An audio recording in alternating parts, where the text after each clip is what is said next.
You know, Jesus came to me and told me we need to kill these murderers, right?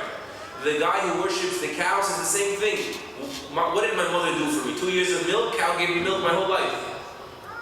Jesus, peace be upon him, of course he's God, he had no father. You could say, Adam had no father, no mother, but he just wants any explanation just to calm him down.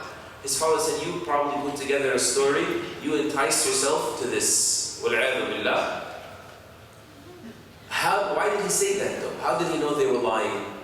Of the ways is that they brought him a shirt. How in the world did the wolf eat my son with a fork and spoon, this classy wolf, and didn't touch the shirt? The shirt wasn't ripped. But notice in this story, the shirt keeps showing up. It proved they were lying here. It's going to show up again to prove the lady was lying there. And then it's going to show up in the end to disprove that he's dead. It's going to prove that he's alive. To his father Yaqub alayhi salam. And so, can I go to the azan, please? Can I be done in 2 minutes? And I'm finished, inshallah. Let me give 2 minutes and you go. Jazakallahu khair. Probably very khair. Jazakallahu khair. And so their father said, فَصَبْرٌ جَمِيلٌ وَاللَّهُ الْمُسْتَعَانِ. I'm going to resort to a beautiful patience. When there's nothing to be done, you're obligated to be patient.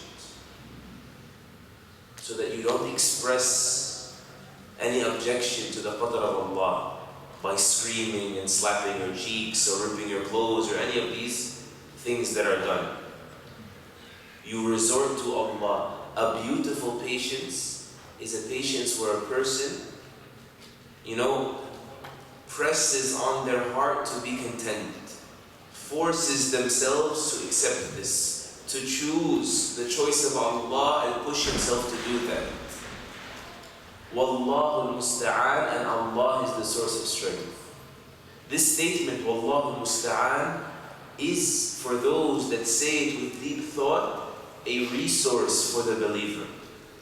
Because once you depend on yourself, you will fall and you will break. And Allah will show you through difficulties that you need Him. So if you refuse to realize your need of Him, then you've missed out on the best fruit that could come out of this disaster, this tragedy.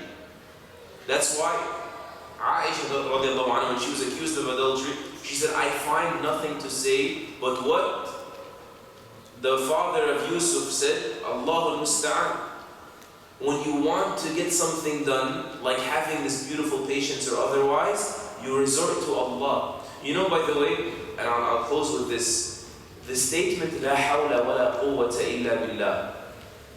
There is no resistance, nor any strength that I can give, meaning, except by Allah. People think you're supposed to say that when there's a tragedy.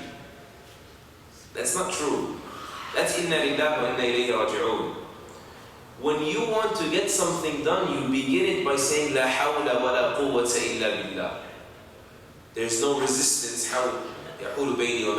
There's no ability to resist anything, nor any strength to go get something done, perform something, except by Allah. That's why when you hear an adhan right now in 30 seconds, you hear, come to prayer, you say, La hawla wa la quwwata, I'm not going to be able to go do this prayer right now, except by Allah.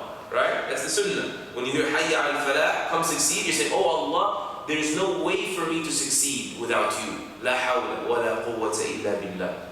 Likewise, when you find yourself in front of something, and you find your strength about to fail you, you make that your motto. You say, La hawla wa la quwwata illa billah. Right?